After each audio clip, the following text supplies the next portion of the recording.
Have you ever been in a situation where you feel very connected with that special person in your life? That you feel so much love in your heart that you want to offer and give, but the other person seems to be elusive, pretty much unobtainable. Sometimes it's there, sometimes it's not. And you keep wondering, trying to figure out how to understand the actions or the no actions of this special person in your life. And you spend so many hours and energy and time trying to understand if there is something that you have been doing wrong, maybe you are something that you are not getting, that you're not understanding. But the thing is that the more you try, the more anxious you become. And then you become restless. It's like it's like a tension in the connection that is only feels better when the other person responds to you. And there are moments where you feel like, oh my God, this is wonderful, this is working. But the connection seems to be intermittent. It's not constant, and it makes you feel unsafe, emotionally unsafe.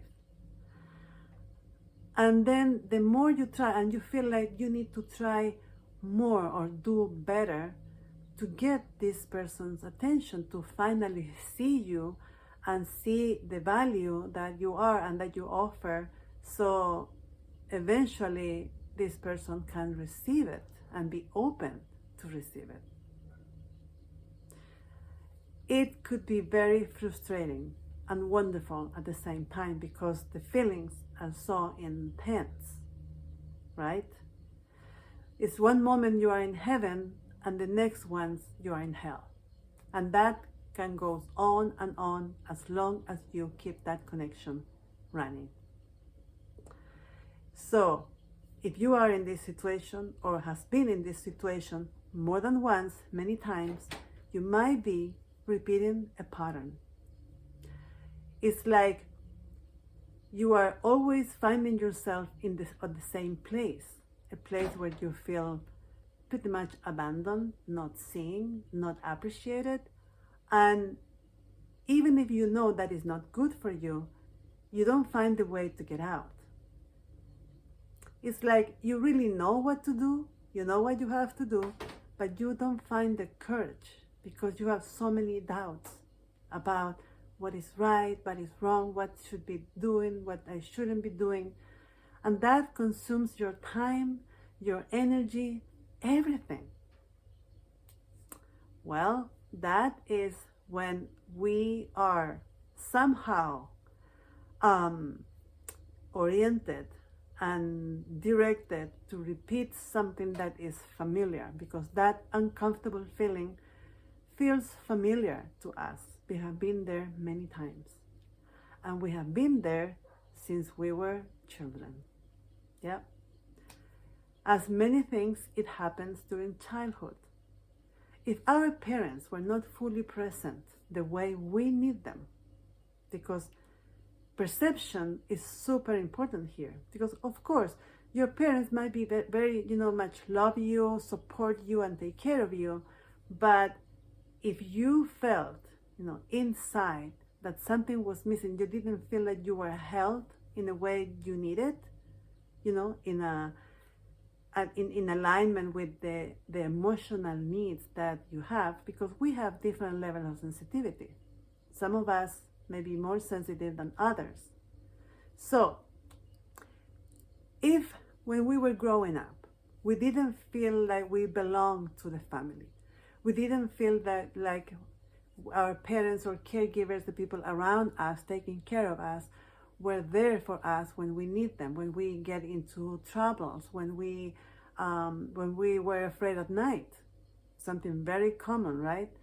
But if we didn't get someone close to us who would understand, to validate our feelings and our emotions, and instead we felt like something was wrong with us, that we shouldn't feel that way, that is going to create a disturbance emotionally that we will try to solve one way or another according to, the level of maturity that we had when we were very young, right? So, for example, if we learn that in order to be loved, we need to make an effort to earn that love, because that love was not unconditional, actually, it feels conditional. And we somehow learn that the more we try, the more we do, the more effort, the more whatever we have to do to create the sense of safety and acceptance around us, we are going to repeat exactly that in every important relationship that we have as adults. Yeah. But the thing is that we are not conscious about it. It's like this kind of behavior is in our subconscious mind, and it operates, from there into our lives. And we don't really realize that. We may believe we are making bad choices. Maybe we are attracting the wrong people. Yeah, it's a lot of information over there with a lot of advice about how to recognize the red flags, which very important information. But we need at some point to take responsibility about what we are doing to tolerate situations like that when the other person is not meeting us halfway. When our needs are not considered, first of all, because we are not taking care of our own needs. Because in this attempt to get the love we want, we start taking care of the other person's needs first. So we adapt to whatever the other person wants and needs. And whatever we feel during that process, we just don't pay attention to it. So if we feel like we are always, or many times, finding ourselves in a situation that we're giving more than what we receive, probably it's because we are doing the same with ourselves. We are not taking care of our needs. We are not paying attention to how we feel. So, because we are so focused on getting what we want, that pretty much disappears. And the other person on the other side of this situation also perceive that we don't have needs. Well, talking about a pattern, we all do that. Now, if you realize, you get to a point when you really, really decide that this needs to come to an end, there must be another way to be in relationships where you feel safe, when you feel understood, you feel seen and valued as you are, then we need to make some changes in the way we behave. That's why I created this guide. It's a 4-step guide to, first of all, start recognizing what is the pattern that we repeat, where is that pattern coming from, how we feel when we overextend ourselves, when we do more, we share more, we really invest so much of our heart in that connection that we end up totally depleted and usually with a broken heart in the end. Okay, so this guide, this 4-step guide, is gonna really help you to, first of all, identify the pattern, connect with your own emotions in your body, and feel, you need to have the experience, because information is great. We have so much information, but how much of that information we have embodied that in ourselves to really make the change? So this is about how to go step by step in this process, considering all the discomfort, the doubts, the fears, everything, all of that. So if you go to the description below, find the link, and register to get this free guide in your inbox. You're going to see that it's very helpful. It's always based on my own experience. I've been there. I'm not saying that I completely out of that, but I'm still working. But what I'm sharing with you is what I discovered, what worked for me.